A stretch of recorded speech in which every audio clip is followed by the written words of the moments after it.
Hey gang, I'm Nikki LaCroce and you're listening to Who the Fuck. And on today's episode, I'm sharing the mic with Richard Rosser. And Richard is an author, author, filmmaker, and master storyteller who has honed his craft on TV on shows that I'm certain that you know, including Grey's Anatomy, Chicago Med, This Is Us, MacGyver, and 24. But beyond television, Richard has also written award-winning books, lectured at many acclaimed universities, and has most recently developed programs that empower individuals to express themselves through AI-enhanced storytelling.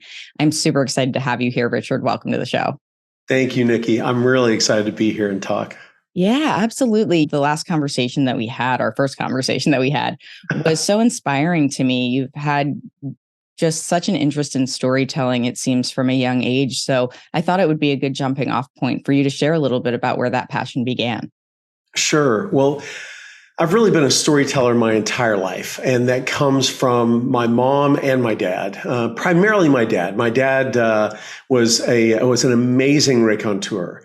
His favorite story of choice was the long joke story, and so he would tell these, weave these yarns for a minute or two or three, and then end up with, a lot of times he would come up with this really, what we call a groaner punchline. And it wasn't the punchline that mattered so much. It was getting there. It was sort of, the age old, okay, the destination isn't the key, it's the journey. And so I had a really fun time growing up with my brother and my dad, telling these stories. And so that it really stuck with me. And when I, got in high school and then graduated and decided to go to college, I went to a small liberal arts school. And they had one film course, which is completely different from everything now. I mean, every university, every college, every community college has a film program, a digital media program. And they have to now, right? It's very different. Exactly. And so back then there was one film course, and I took that film course and just had so much fun with creating these visual stories. And so it really comes out of my listening to the years of stories from my dad, I think. Yeah, I really relate to that in a lot of ways, just sort of that building on the way that your life at home helped create that passion for you. Because growing up, I realized, when my mom passed away a couple of years ago, how many things that she shared with us over the years, plenty of things that she opted not to share, which I wish I had a little more insight into. But I think, it's magical because you recognize that, my grandparents had passed away either when I was really young or before I was even born. And she was able to really keep their memory alive and reference, her father's sense of humor as something that she saw in me. And so I think that there's something really beautiful about the familial connection that we can draw from storytelling. And it speaks a lot to just the human nature and the way that we are configured to tell stories and share stories, because that is how we communicate. That's how we learn. That's how we share. And so I really feel like it's something that a lot of people have within them and don't ever, and we all have it within us, but not everybody thinks about it, right? So you were able to go to school in a place where you were able to kind of dig into that passion a little bit more. And if I recall correctly, you made a student film while you were there that sort of shifted the trajectory of where you were going. It did. I was really, really into animation when I was, I still love animation, but when I was younger, I loved like claymation, 3D animation. I can barely draw a stick figure, and I'm not a great sculptor, but I love the technique of claymation. And there's something about it that it just seemed grounded in me, or I seemed grounded in it. And so when I started learning how to make films, I actually took it upon myself to make little animated movies. And, it's a classic story. My parents had an 8mm film camera, and I got a little cable release. And somehow, I have no idea how I figured out how to do this, but, I clicked and molded and clicked and molded and made these little animated movies. And so when I went to college, I took this one course, and we had to do a final film for the course. And I said to my professor, "Hey, could I make an animated movie?" And he said, "I guess. I don't know anything about animation. I don't know how to help you, but you could sort of do whatever you want. I'll let you do it." And I said, "Yeah, I found an old Bolex in the supply closet, and so I could bump up to 16mm and shoot it with that." And he goes, you know what? Knock yourself out. If you feel comfortable doing that, then go for it. So I made this little 3-minute black and white. It didn't even have sound, little animated movie. And when we got the film back and projected it, he said, this really turned out pretty good. You should enter it in some festivals. And I did, and it ended up winning a Student Academy Award. That's incredible. It was truly incredible. So they flew me out to LA for 5 days. I was going to school in Virginia, and they flew me out for 5 days of whining and dining and Student Academy Award celebrations and everything. And so I thought, all right, well, I think it's a given that I should be going into the film business or TV business, given that they think I have some sort of talent, right? And so I moved to New York. Got in the film. Well, at that point, it was the film, music video, commercial, and TV business, right? Yep. I dove in headfirst and had a really amazing time working on animated shorts and commercials. And so I transitioned into feature films and TV shows, into fictional filmmaking as opposed to commercials and music videos, and really more long form. And ultimately ended up moving to Los Angeles. And when I got to LA, I'd worked with a production manager who was working on this newfangled show called 24. At that point, no one knew anything about it, except every episode was an hour in the day. And so I said, hey, it sounds like fun. Let's do it. And so I worked on that and then parlayed that into working on Melrose Place, the reboot, and The Defenders with Jim Belushi, and This Is Us, and Chicago Med, Grey's Anatomy, and all these different projects. And of course, a whole slew of TV shows and movies that no one's ever heard of, that no one's seen the light of day, unfortunately. But it really... You had a really interesting point, Nikki, which was the fact that stories are ingrained in us and that we understand the world through stories. And, thinking about the 10,000 or 15,000 years that humans have been on the earth and trying to communicate with each other, we've really developed these storytelling techniques, and our brains have followed suit. Yep. And so there's all this incredible brain science that backs up why storytelling works. Have you ever heard of, there's a principle called the narrative transport. Have you ever heard of that? No, I don't think so. So I would love for you to explain it. So narrative transport. Imagine that you're reading your favorite book or you're watching your favorite TV show or movie, and you just get lost in the narrative. Mm-hmm. And you've got a pizza in the oven and the timer's going off and it's burning and it's smoking, and there's someone knocking at the door and they're trying to deliver a package or something, and you don't hear, see, smell any of it because you are so absorbed. You've been transported to a different time, a different place with different characters. And so that's the ultimate goal of story and storytelling, is to get our listeners, our viewers, our audience to a place where we've transported them, that everything else just falls to the wayside. I love that. So it's magical. That's the concept of narrative transport. Yeah. The name suits it, obviously. I suppose it could have been implied, but I appreciate you sharing that. Well, sure, of course. But, it makes me think about a couple of things. One, when I consider the show that we're recording right now, that's something that I feel is so valuable in having people come and share their stories, is because that's what you're doing, right? You're coming on and you're narrating these parts of your life or these elements of who you are, and you're bringing people into that story. And one of the things that a friend of mine said a few weeks ago when we were talking, because I was saying, I want to lean into, more speaking engagements and things like that, but I don't know that I'm somebody who wants to go on stage and just sort of project my story to people. I feel like I'm a conversationalist. And she had said to me something that I felt really grateful for, which was, when you're talking to people on your show, it feels like I'm there with you having this conversation. And to me, that as a podcaster is really the goal, right? You want people to feel invested in this, because that's how you get them to stick around. And regardless of if they come back for other episodes, obviously that's ideal, but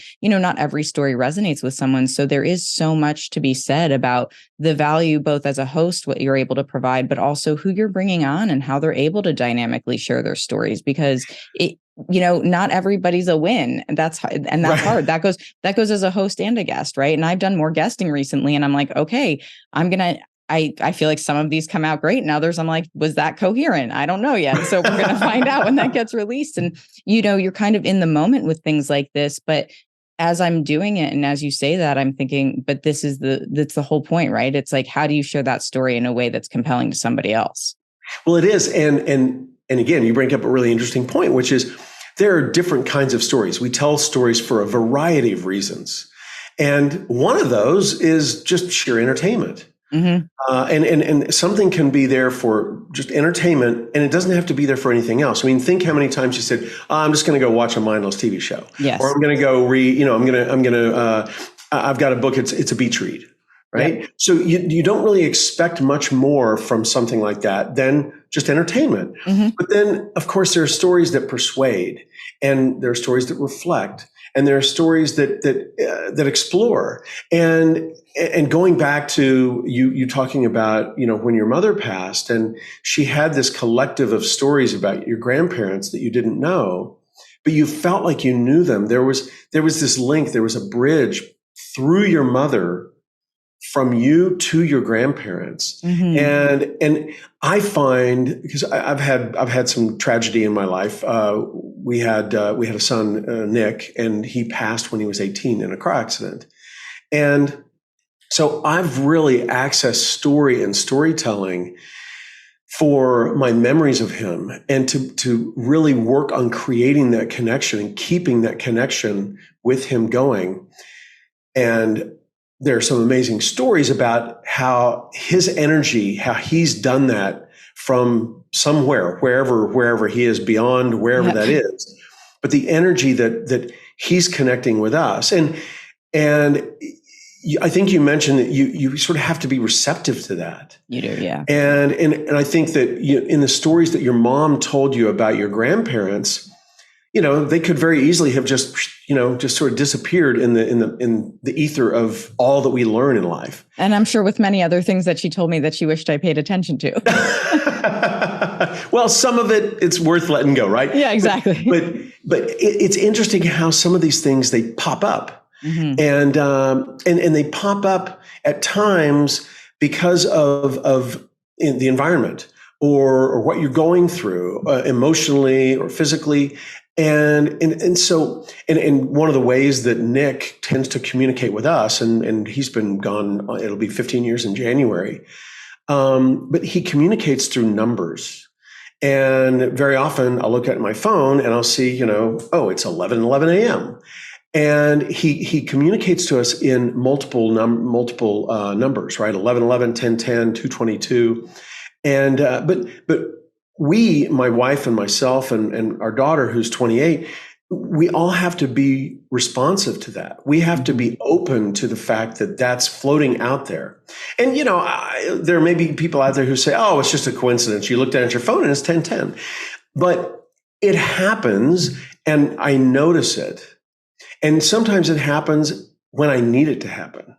I totally understand that. And yeah. I appreciate that you brought up that element of numerology, because that's actually something that has significantly impacted or been a part of my life since losing my mom as well. I was having this discussion with my best friend when I was home right after we had lost her. And it was a discussion just around, you ever just kind of look and realize it's 11:11, et cetera. And so when I met my now wife, Nicole, we were just friends at this point, and I had sent her an audio message and said something along the lines of, oh, do you ever catch this 11:11? And she's very much opened my mind and heart to more spirituality over the time that we've been together. But she sort of brought me to this idea of sort of the depth of what that can mean and the connection of what that can mean. Mm-hmm. And so it's funny that you mentioned that, because I've literally caught all of them today. And so it's been one of those things where it's like every hour I'm catching, the 11:11, the 1:11, the 2:22. Wow. And so it's like,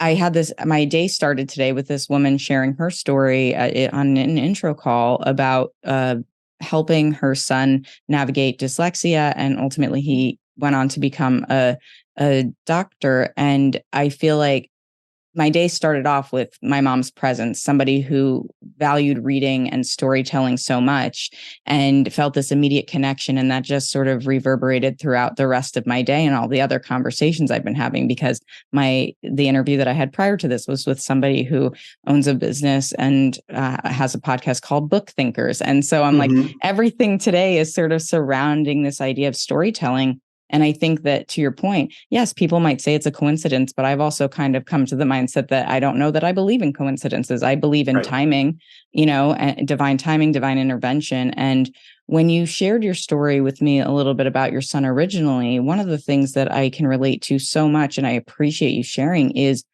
how important it is to keep saying their name, to keep telling their stories, and to have and hold that memory. When you first lost your son, feel free to share as much as you'd like here. Obviously I understand it can be hard to talk about, but, do you feel like there was a period of time where it was harder to open up and to share stories about him, and you've kind of navigated through that to get to a place where you're more open and willing to that conversation? Absolutely. Absolutely. It's a little bit of an ebb and flow. For sure. There are times that you're angry that they've been taken. And so part of that is to squelch your thoughts and push those really hurtful thoughts away. But there are other times when I've leaned into remembrances and remembering little mannerisms and stories that sort of family lore, stories that we would tell when we were all four together, or little trips we'd take, and something would happen, and I would embrace one of those little tidbits. And that's part of grief is embracing and leaning into those stories, those memories, and I guess letting them overwhelm you a little bit. I have one of my best friends. I've called him for years, and obviously we talk, but what I mean when I say I've called him for years, I mean when I've gotten to the point where I'm in the car, I really need to talk to someone about Nick, and I can call Phil, and he instinctively knows. And he's there on the other end of the line. And sometimes I just break down and I sob. And for a couple of minutes, and then he says, "You okay?" And I say, "Yeah, thanks." And we don't even really talk. Yep. And that's a good friend, right? Like my friend that I was just talking about, she somehow has this magic ability, and I think we see this in each other, is to call at that exact right time when something's happening, and they just sort of know. And I really think that what you're touching on there is the importance of human connection as part of our storytelling journeys, because, it's one thing to share your story, to put pen to paper, to put something on film, to record an episode. But part of that is doing that for us. It's that healing that we need for ourselves. It's the catharsis. Absolutely. And then there's also the value that it can bring to others in sharing that story, and the safety that we feel from that connection to be able to examine those parts of our lives and ourselves and the people that we've lost, or our own stories. Sometimes we have to grieve parts of our own lives, right? And so I think when you consider the relationships that we have, that's such a massive part of where storytelling gains its value, because it's not solely about us. It's about like how that story can proliferate. Well, it's also about creating a shared experience, Nikki. And again, there's another term called neural coupling. And that is when I'm, if I'm speaking or talking or telling a story, and I'm sharing something that the audience, again, whether it's one person or it's a couple hundred people in a banquet room at a charity event or something like that, if they are latching onto what I'm talking about, there's a shared experience. And neural coupling is the coupling of our brains coming together for that shared experience. And so that's why, I do a lot of work with students. I do seminars and workshops. I teach, and then I also consult with startups and entrepreneurs. And I'm always working with folks to figure out what the story is that they want and need to tell, right? Hmm. And the founder's story for folks who are doing, who are entrepreneurs who are creating startups is so important, because what it does is it gives everyone out there an idea of where this idea came from, where the product or the service or whatever it is came from, and why it's important. Yep. And a lot of times people think, oh, the only reason I need a story is for marketing.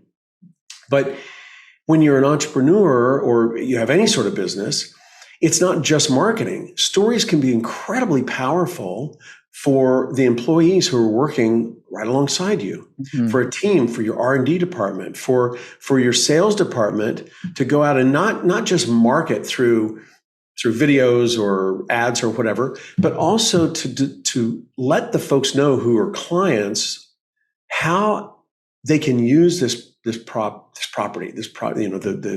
service.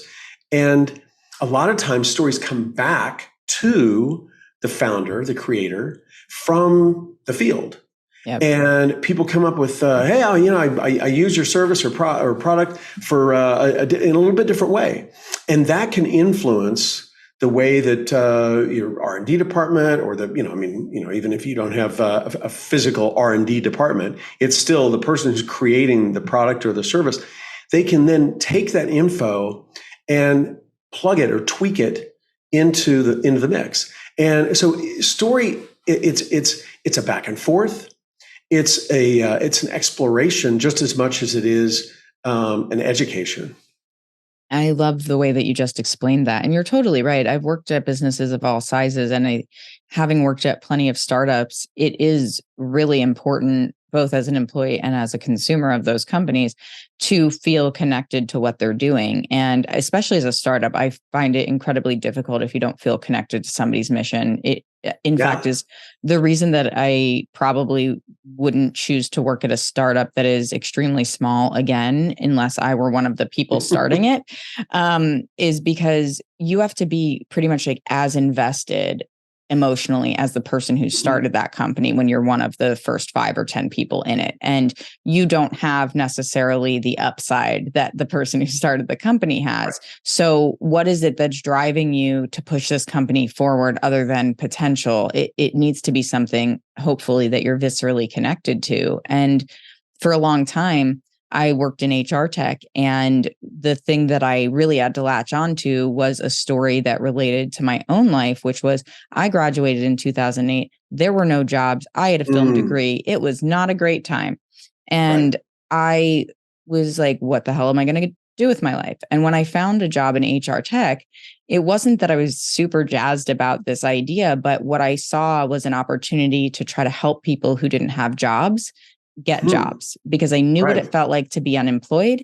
And I didn't want anybody else to have that feeling of, I don't know what to do with my life. I'm struggling. I can't point myself in the right direction. So for me, it was a way to sort of philanthropically execute Right. on my own needs that like weren't met at the time. And over the course of my career, that sort of waned as I found that I needed something that drove me with a bit more purpose. But Mhm. I think to that end, the thing that has kept me engaged with companies over the course of my career has been finding what is that thing that I can hold on to that feels true to me. And in some way that is a story, whether that's a story about, the way a community comes together to do something, or people work together to create something magical. At the end of the day, you hit the nail on the head. Like the idea of these shared experiences and neural coupling, is that the term? Yes. I love that.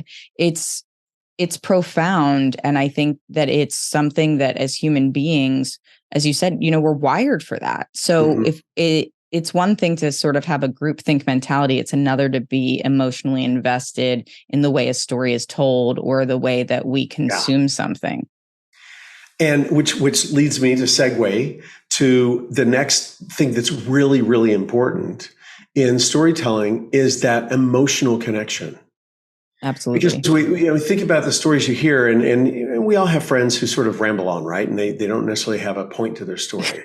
And you sort of get to the end and you go, okay, why did I just invest, 2 minutes of my time. Yeah. But it's important for there to be some sort of an emotional connection, even if a story is just meant for entertainment. In some ways, that it makes it even more important for there to be an emotional connection if Right. the story is just meant for entertainment. But that's one of the things that when I'm working with consulting with folks, or I'm working on teaching folks, that I talk about is figuring out what your story is going to be before you tell it.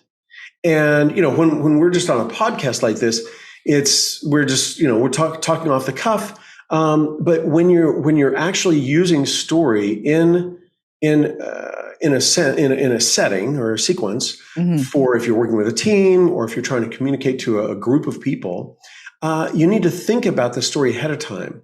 And it's like anything, you need to practice a little bit, make sure you've got the beats down, have thought through it, figure out how to add some humor, maybe add a little bit of a joke to the story, and create that story so that it can serve your purpose. Right. I work with a career tech school, and they came to me and said, "Hey, we love your approach to storytelling. We'd love for you to create a workshop, storytelling for trainers, because we find some of our trainers, all they do is tell stories, and they don't really they don't talk about the training itself." And on the flip side, on the opposite end of the spectrum, we've got folks who never tell a story, and some of the material is so bland that people are belaboring. Checking out. Yeah. And so they said, there must be a sweet spot. And I said, absolutely, there's a sweet spot, right? It's learning how to tell stories with purpose and a point, to use them to exemplify the point that the trainer is making.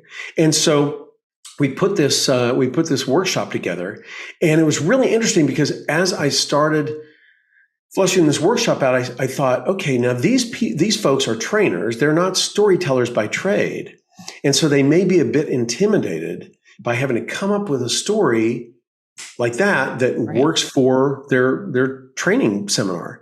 And I started thinking about using ChatGPT and this new technology to help flesh out possible stories that then these folks can add to and embellish and use within their training series to make their points. And also, stories are really good at helping people retain information. That was something that I was going to ask about too, is because there's something to it, right? I mean, the amount of, quite honestly, pardon my French on this, you know what the show's called, but it's like the amount of shit in my brain that doesn't need to be there, but I remember things because of the story associated with it, right? And even just television, as an example, is a great way to consider that too, or song, the lines that we remember from TV, movies, music.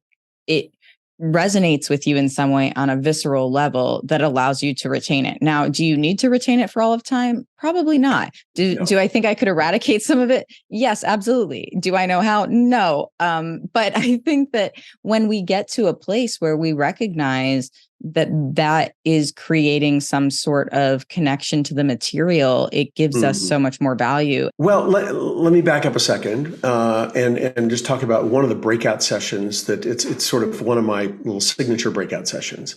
And what I do is, first I have the group of folks think about a sense memory from their childhood, right? Okay. So something that you remember smelling, tasting, hearing, seeing, and think about that and just sort of lock into just to one of those. And then I talk about, okay, who knows what a haiku is, right? A haiku, for those of you who don't know, it's a poem, and it's made of 5 syllables, 7 syllables, 5 syllables. So there's a total of 17 syllables. And very often they're about nature, but we don't get into that. It's just, for this purposes, it's just to tell a story. And so I say, okay, then once we've got those two things, let's combine them. So create a haiku, because if I say to a group of folks, a group of 20 or 30 folks, hey, everyone, I want you to write a haiku. Well, those people are going to sit there for 10 or 15 minutes trying to figure out what to write a haiku about. Totally. But if I give them, if I have them reach deep into their past and come up with a sense memory, first of all, I guarantee you it's going to have some emotion to it because it's from their childhood. Yep. And whether it's about, a memory about a grandparent who passed and that is no longer with us, or a memory about, just childhood sitting around with their brother or sister, it's a moment in the past that is only remembered. So what that does is it's a shorthand to me getting these folks to come up with a haiku almost in an instant. That's such a brilliant idea. I love that. Not only did you recognize that it would be challenging and sort of a stalemate probably for a lot of people trying to figure out, well, what do I even write about? It's like the pressure's on. How do you get to like just that first blank page-itis? Yes. Yeah. But then to say, well, let's pull it from your childhood because everybody has something. And the thing that I feel is really incredible about this approach too is the variety of feelings that it could elicit. Oh, we've had some incredible. One woman got up and she told a haiku about the fact that her mom used to rub her forehead to ease her anxiety or nervousness. And another gentleman got up and told a haiku about the fact that he and his father had only hugged once in his life. Oh my gosh. Yeah. So powerful. And I mean, think about that. And my haiku, oh gosh, I can't even remember it now. It's something about the rain poured all day. My brother and I played blocks on the porch. I really miss him now. Oh my gosh. And you just told like a very compelling story. And that's the beauty of a haiku, 17 syllables. You can't get much shorter than that. Yeah, you can't. Well, you actually can. So I'm sorry, I had to derail you. Go ahead. Well, one of my other go-to breakout sessions is Hemingway's 6-word story. Have you ever heard about Hemingway's? No, I haven't. Okay, so Hemingway's 6-word story is baby shoes for sale, never worn. Now, think about that. You say baby shoes for sale, and I conjure up these little sort of white leather baby shoes. They're all scuffed and marked up, and they're, maybe one of the laces is broken and has tied a little knot. And then as I'm visualizing that, then the second part of that comes in and says never worn. I have to erase all that, right? And I have to reimagine those baby shoes now. They're pristine. The laces, maybe there's a little string with a little price tag, right? That's in one of the eyelets.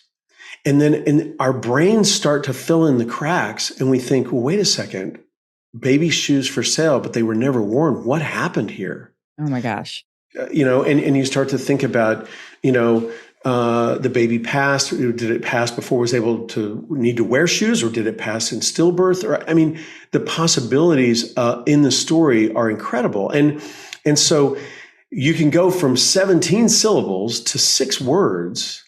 And so I use each of those for a different purpose, but it really gets folks to thinking about being a storyteller in a very, very short period of time. Yes. Because a lot of people, Nikki, think, and they say, oh, I'm just terrible telling stories. And you wouldn't believe how many people I've worked with, and they say, oh, I'm a terrible storyteller. And next thing you know, they've got this haiku about their mom rubbing their forehead to calm them down, or telling a haiku about the fact that their father and they only hugged once in their life. And those are incredible stories that in that instance were told in 17 syllables. And so everyone has the ability to tell stories, compelling stories. They just have to dig. And that's not to say that stories have to be wrapped up in death or grief, but there has to be an emotional connection, right? Absolutely. And the mom rubbing the forehead, or one guy talked about, smelling the hush puppies that his mom cooked on a hot summer day. The hush puppies are these little, cornbread, corn things that you fry. But there's an emotional connection, right? And so if you're trying to figure out how to tell a story and what to tell a story about, reflect on what it is that you're trying to communicate ultimately. And if you're going to be speaking in front of a group of folks about overcoming adversity, then think about how you've overcome adversity in your life and figure out what the story is. But you don't have to tell it. You don't always have to tell it in sequential order. That And is such an important point. Thank you for saying that. This is the beauty, right? This is the beauty of story is sometimes you can start in the middle or you can start in the end. Some incredible feature films have started at the end and then, or TV shows, and then you know where the characters are going to end up. And the tension of getting there is so intense, and it's really heightened because you know where the character is going to end up. Mm-hmm. And episodes of Better Call Saul or Breaking, there are episodes of TV that have used that to great effect. Oh, absolutely. And there's also something about sort of turning on a dime. In Hemingway's 6-word story, when he says baby shoes for sale. Okay, it's almost like a bit of a setup and not a punchline, but you know what I mean. Mm-hmm. But it's baby shoes for sale. And again, I had a visualization of these baby shoes that are scuffed up and everything in my mind. But then as soon as he says never worn, I have to backtrack on that. And it makes me think about, whoa, wait, what? I have to reconsider how I had envisioned these baby shoes. And so you can use the sequence. There are all these tips and tricks and tactics, storytelling tactics, right? And techniques. We can use our voice. We can use the timbre of our voice. We can use the volume. We can speak softly. And then as something gets more intense, we can get more intense about it. We can use excitement to create tension in our voice, in our mannerisms. I tend to talk with my hands. I know you do too as well. And I'm trying not to hit my mic. Right. And it's about putting the whole thing together and really almost letting the story flow through you. And it's putting it together in a way that you know how you want to tell the story. You feel comfortable enough with the story, and you can use that to help folks understand where you've come from, what you've overcome, and how that story can help them in their situation potentially overcome a challenge or an issue or a problem for themselves. Yeah, it's really incredible the way you articulated and explained all of that. I really appreciate it. Both your methodology, I think, is just so intelligent and incredible to think about being somebody who's in that environment, hearing that from you and just really being confronted with, what is the thing that comes to mind, whether that's good, bad, or indifferent, and then what you can do with something that maybe you haven't even accessed yet. And also it's 4:44 right now. There you go. It is. And so I think one of the things that you lean into with that too is how much can you unlock when you open yourself to the possibilities without the constraints of, this is what it should be, this is what it has to be, especially when we're delivering a narrative, particularly I think about ourselves. For myself, I'm still finding that there are these moments where it's like, well, what's the best way to frame this or the best sequence to share this information? Because there's so much. And I said to my wife the other day, I recorded an episode and I was really excited and proud about it, but it also made me think, okay, what are the details that need to be shared and what are the details that don't need to be shared? Because for me, when I go back and I access these stories, to me, the details all matter because they contributed to the way the story fleshed out. But to somebody who's listening, they're not all relevant. You just need enough to make sure that somebody's engaged with it. And so I wonder, in your experience, both in your career and your life, but also even as an educator in this realm, do you find that tends to be one of the harder do you find that tends to be one of the harder parts? Of course, I'm like, yes, Freudian slip. Absolutely. Absolutely. And so let me tell a little story. Right. So I'm working on 24.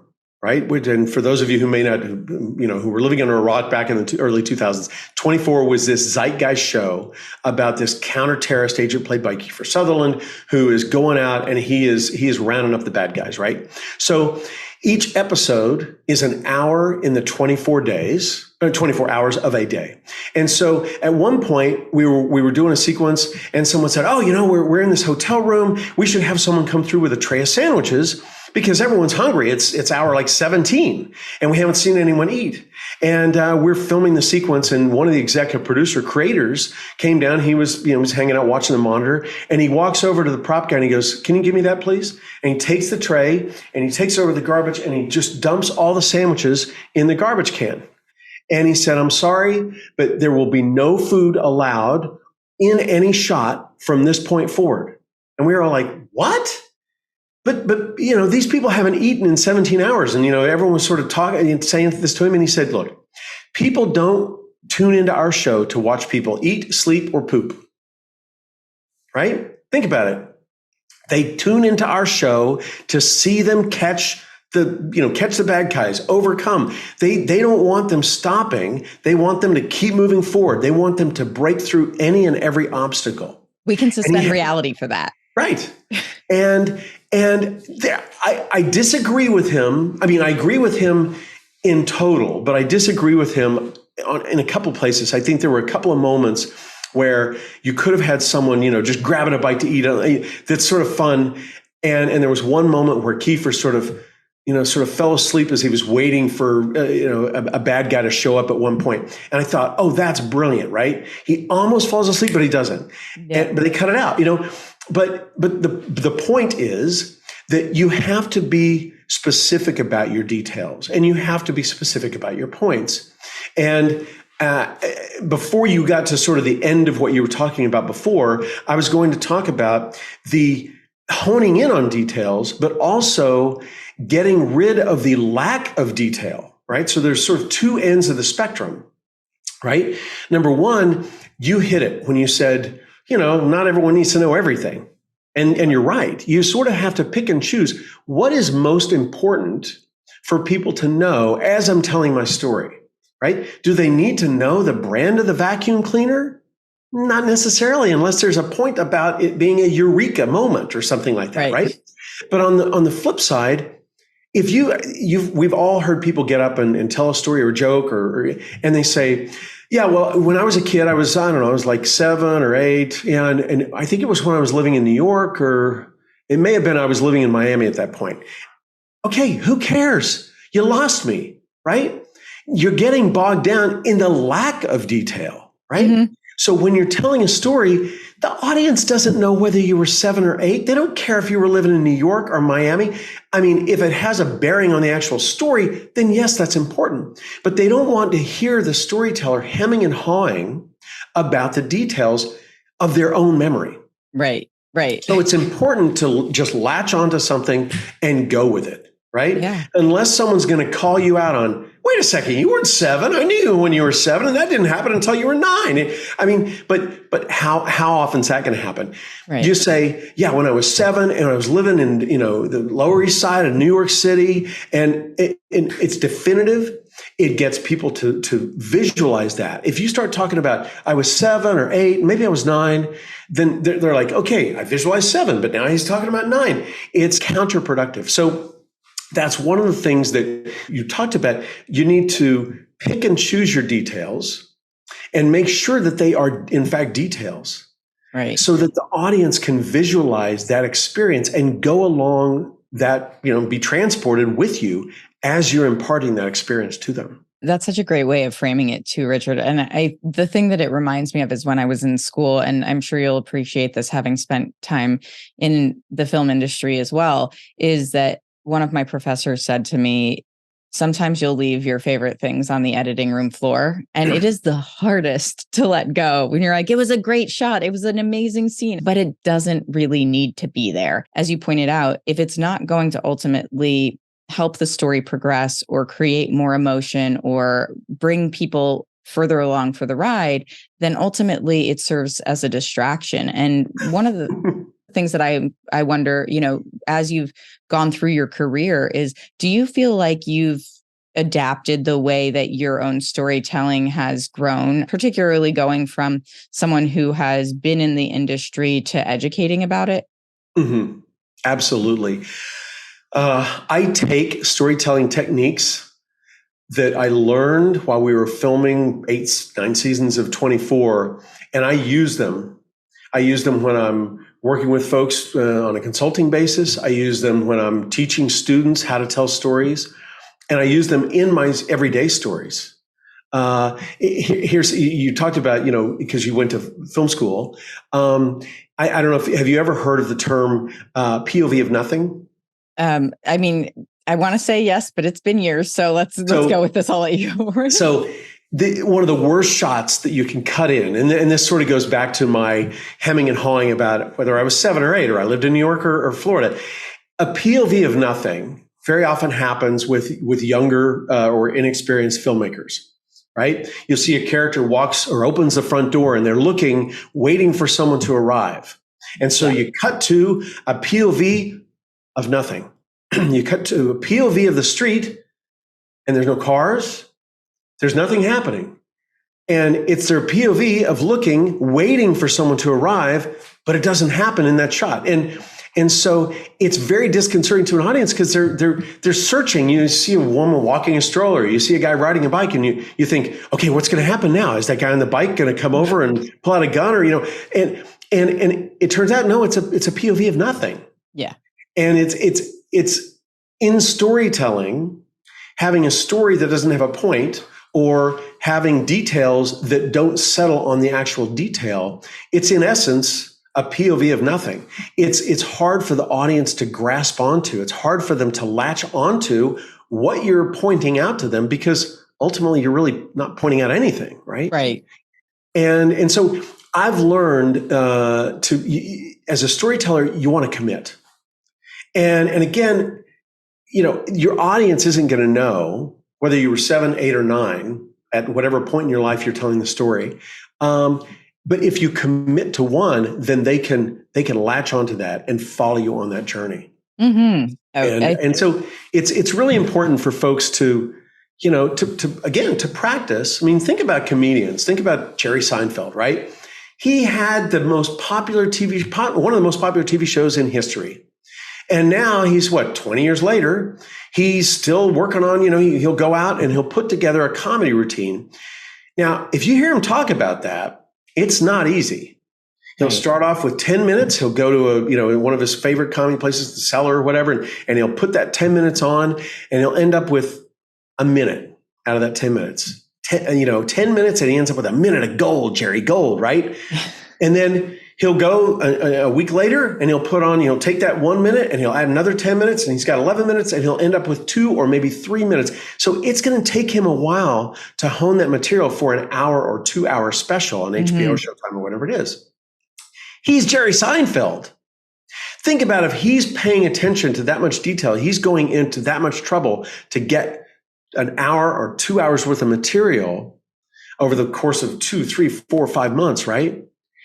Well, the rest of us who aren't comedic geniuses or storytelling geniuses, it might take us a little bit, right? And so it's important for us as storytellers to rehearse stories. Think, and it's really great if you can tell a story to someone and get their reaction. Yes. But barring that, I mean, I did a storytelling evening at a local community college. And what I do is I go in and for about an hour and change, I tell stories about the trenches of the TV and film business.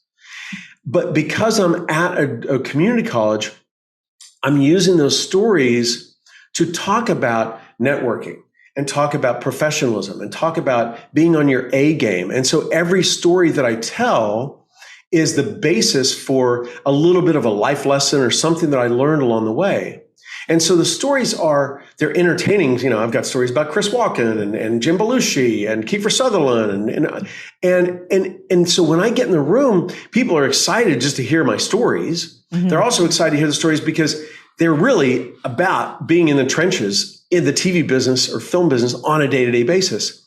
But then I make that connection to how the story interplays with how those folks are working on trying to get into the business, get a career in the film and TV business. And so it takes that extra step and goes beyond just the stories themselves and then reflects on those stories in a way that the folks who are listening to it, they can, when the evening's over, they can remember those stories, but it also helps them in their career of figuring out how to get in the TV business and sustain a career over years. And so we always have to think about what the story is, what it's about, and how it's going to affect our audience and what they're going to take away from that story ultimately when they leave. Yeah. And I think one of the things too is why you're telling it, right? The entire premise of you going in and being able to share your experience to help enlighten them as to how they can advance their lives and their careers and find their passions.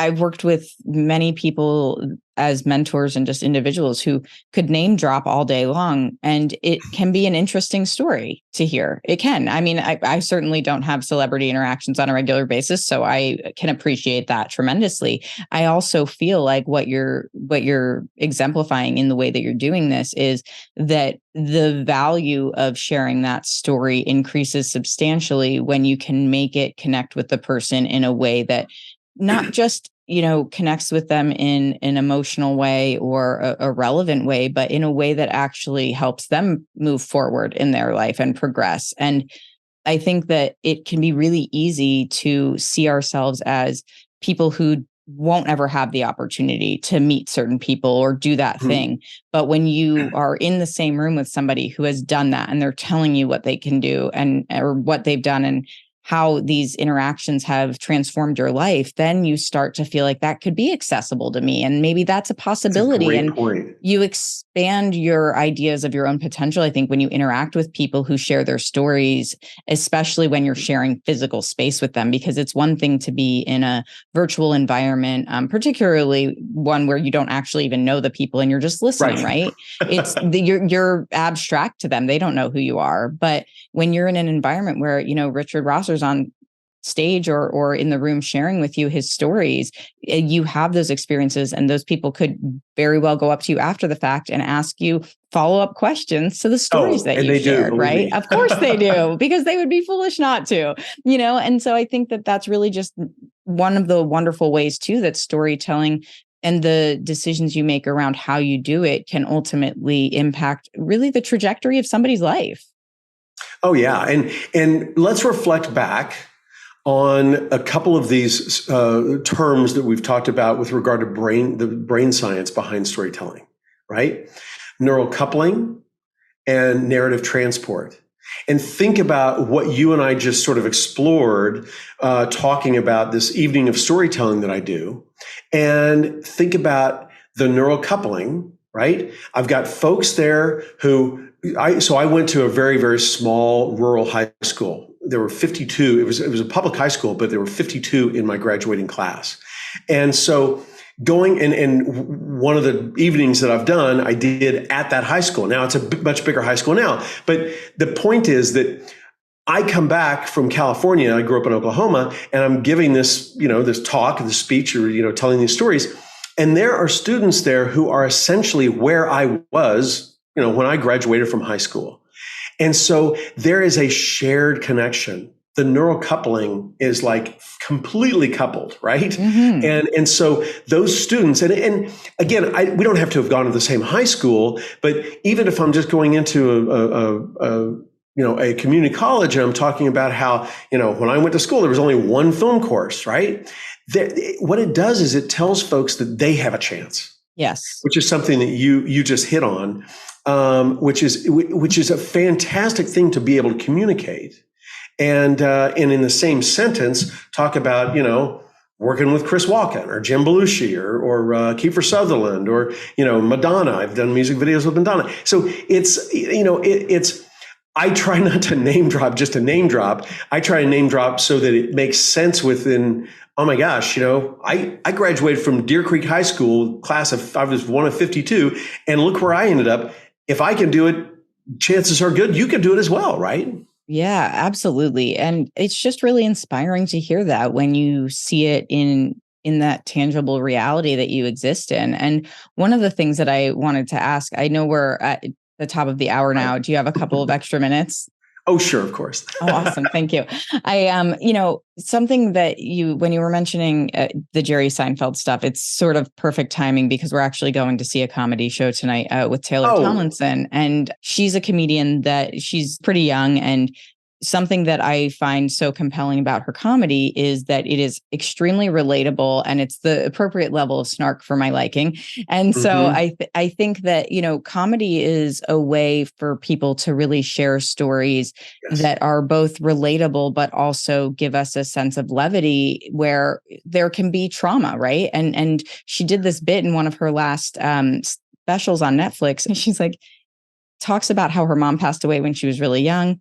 And she says, it's going to be rough for like the next 6 minutes or so, but I promise I'll make you laugh. You'll laugh, you'll cry, you'll forget she's even dead. Right. And like, it's just one of those things that, I had lost my mom a couple of years ago. I was going into it being like, okay, like I can handle this. This will be fine. And it really gave me a sense of peace because she's gone most of her life not having her Hmm. biological mother in Right. her life. And it gave me an appreciation for the fact that I had that. It gave me appreciation for the fact that like she can make light of this. And it allowed me to feel like my mom, who had a great sense of humor, would have appreciated it, And so Oh, there's yeah. such a level of connection when it comes to like how the sharing of our stories, whether that is in a book that we're writing, that's a memoir, or a film that's being produced, or a documentary about a story. And it can be absolutely terrible traumatic conditions, or it can be a comedic act about terrible traumatic conditions that you've overcome, or just beautiful, successful moments in your life that you've So achieved, true. So true. And I love that you brought this up because humor can be interwoven in almost in any situation, right? Mm-hmm. I gave a eulogy at my dad's memorial service, and I used one of his favorite jokes, and I tweaked it and changed it for the specific situation. And for those folks who he had told that joke to, they knew exactly. I love that so much. And for the folks who didn't know him as well or had never heard him tell that joke, I mean, it was it was still enjoyable for them, Mm-hmm. but I belabored that. I thought, is this right? And I thought, of course, it's right. I mean, he would have loved for me to tell that joke as part of this eulogy, and so it's really important to use all these techniques and tricks and tips in whatever types of story you're telling, even a eulogy, because again, it's the ultimate emotional connection that we make with folks.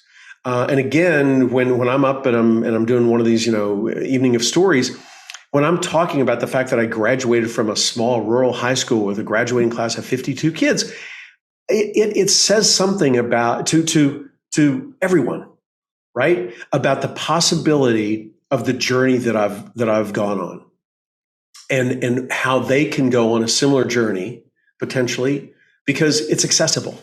Yes. And so I'd love to just leave your viewers, listeners, with a Please do. little bit of a well, I don't want to call it a homework assignment. It's a reflection, right? So what I would love for everyone to do is as you move about your life the next day or so, the next 24 hours, reflect on story and how story takes a part or place in your life.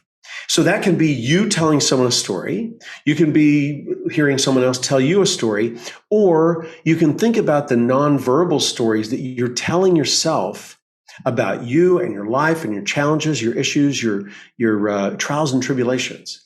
And so as you move forward through life, the next 24 or 36 hours, take a moment every once in a while and reflect on how story works within your life and your thought process and how you communicate with, to, and from other folks. I absolutely love that. What a wonderful way to round out the conversation, Richard. You, you know, I have to say that when I think about that, first of all, I'll be doing that. Not that this doesn't already encompass a lot of the storytelling elements of my life to be podcasting, but to really just revisit those parts that, we kind of step away from as we evolve and grow away from our creativity. I think it's important to draw back to that and think about, people who are in sales, your storytellers, really good storytellers or really bad storytellers, really depends on what type of salesperson you are. But we think about it as just such a creative endeavor that we don't necessarily think about how much it applies to just our everyday life and the things that we even tell ourselves. And I feel like that's just an important thing that you highlighted, Richard, that the narrative that we tell ourselves, the things we say when nobody's listening, right? Those are the things also that really drive us to do the things that we do for better and for worse. And so being in touch with that is so important.